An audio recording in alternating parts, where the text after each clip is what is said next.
Live from downtown Detroit, home of WDIV and Click on Detroit, Local 4 News at 6 starts now. The big Michigan game not long from kickoff at this point, and there are fans really trying to get to Miami.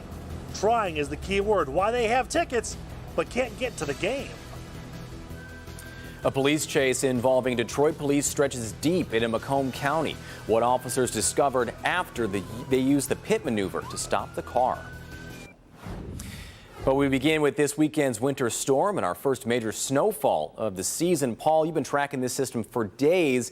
Let's start tonight with how it's looking for anybody headed out to celebrate the new year. Right, and I want to make it clear, we're not talking about snow for tonight. We're fine for on New Year's Eve from like a slippery road standpoint. Of course, using the Ann Arbor Skycam all night long just in honor of our Wolverines that are down there in Miami. Come on, guys. Let's win this one tonight. We have temperatures that are a little on either side of 40 degrees right now, and the wind remains very, very light. So no wind chill to talk about. This is pretty much what it feels like outside.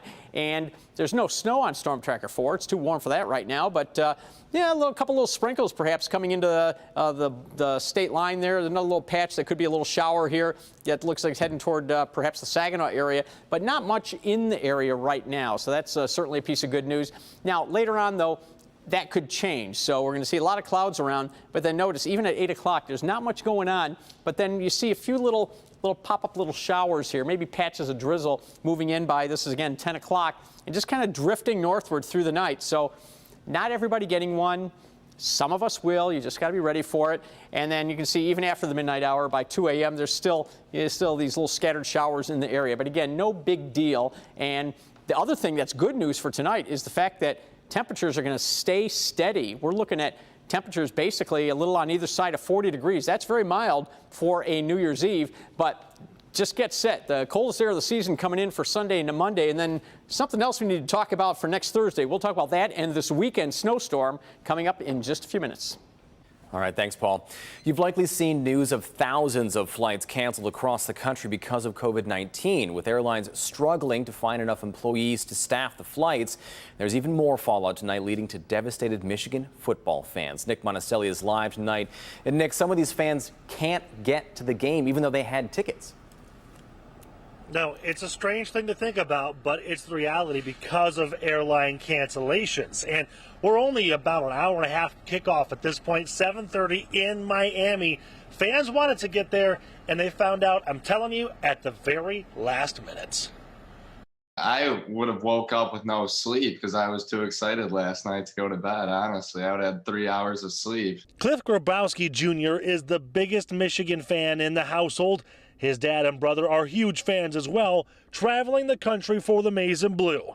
And even though they have tickets to tonight's Orange Bowl in Miami, they can't be there. Their 7 a.m. Delta flight was canceled 2 hours before takeoff. I mean, we're big Michigan fans, right? And probably the biggest game in a long time for all of us.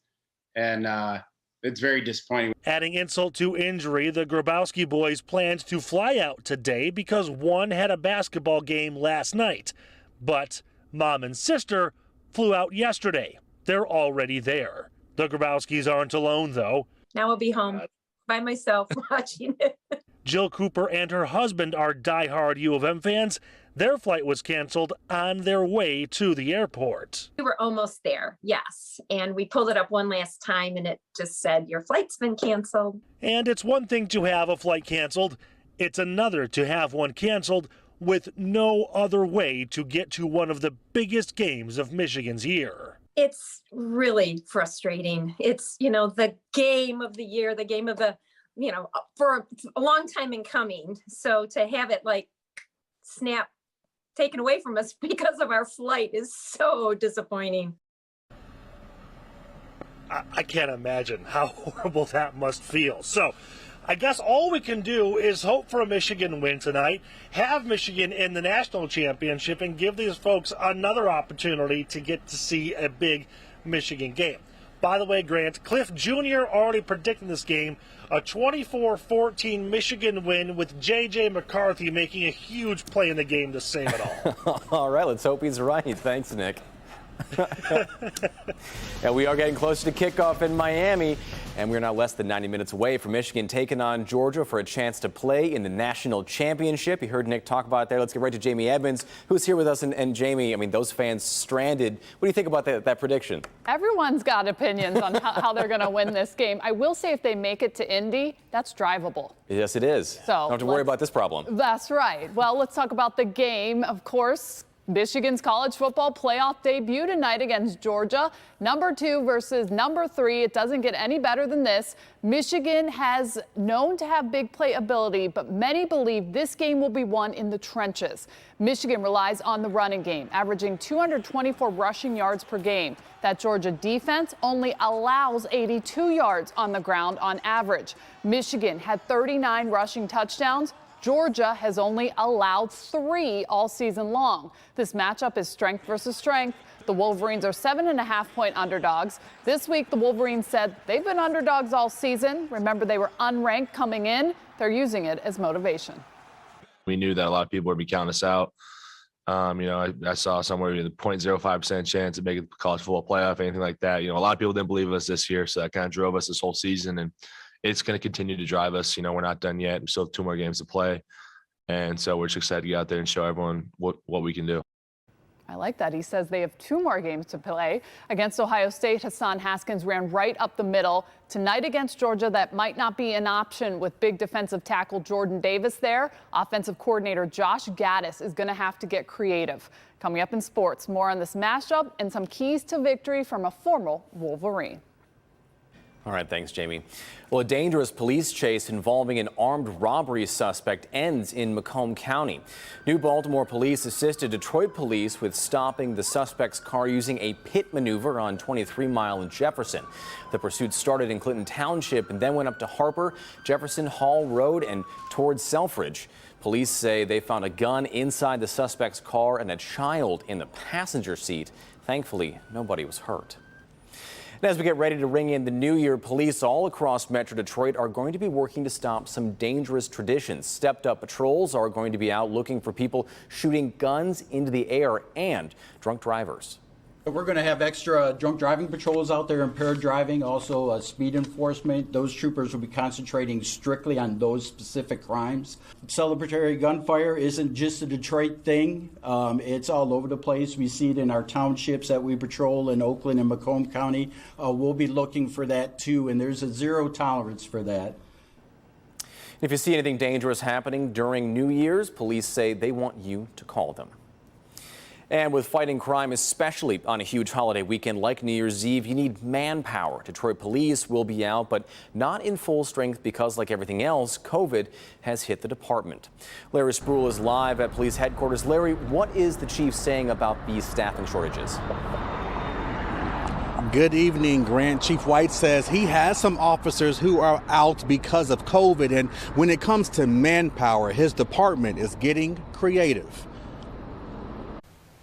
I never have as much staff as I want, and we're hiring. It's a call Chief James White is hoping will get answered soon. They want and need more officers. We have a number that we manage the police department with, and there's a number that I'm not going to get into, but we know when we do our daily briefings what that number is. And if we fall below that number, we activate some of our other assets that we have. White says lately they've been forced to activate those other areas because COVID hit the department. But we have been impacted by COVID significantly. Because of that impact, Chief White says they had to improvise. As a result, we've had to collapse down some of those specialized units to ensure that our minimum deployment is met. Yes, we have been impacted. We have a number of officers who are in recovery that are positive, and so keep them in your prayers. But Chief White says they're still protecting and serving the best they can with the amount they have. And Chief White did say most of the department is vaccinated. We are live at police headquarters tonight. Larry Spruill, Local 4. All right, Larry. We're tracking the latest on the coronavirus as we enter the new year. First, there are no new COVID numbers from the state today because of the holiday. The next update will be on Monday. All in-person, online, and virtual learning at DPS-CD has been canceled Monday through Wednesday, so students and employees can go get COVID tests. And Michigan State University has made the call to start the semester online when it begins on January 10th. The school says the intense surge in cases led to the decision. Classes are set to be remote for at least 3 weeks. And ahead on NBC Nightly News, remembering an American treasure. A look back at the remarkable life and career of Betty White, who sadly passed away this morning just a few weeks before her 100th birthday. That's coming up at 6:30. There's going to be big changes inside the Oakland County Sheriff's Office as we head into the new year. That's because longtime Undersheriff Michael McCabe is retiring. Today marks his last day in office after 44 years with the department. Sheriff Mike Bouchard has named Major Curtis Childs as his new Undersheriff. He starts his new role tomorrow. There's much more to come at 6, including Dr. McGeorge with the overlooked reason that may be causing sleep problems for women. Here's Megan. This pastry shop behind me just opened 2 weeks ago, and today they're celebrating more than just new beginnings. We tell you all about what they're calling their holiday miracle.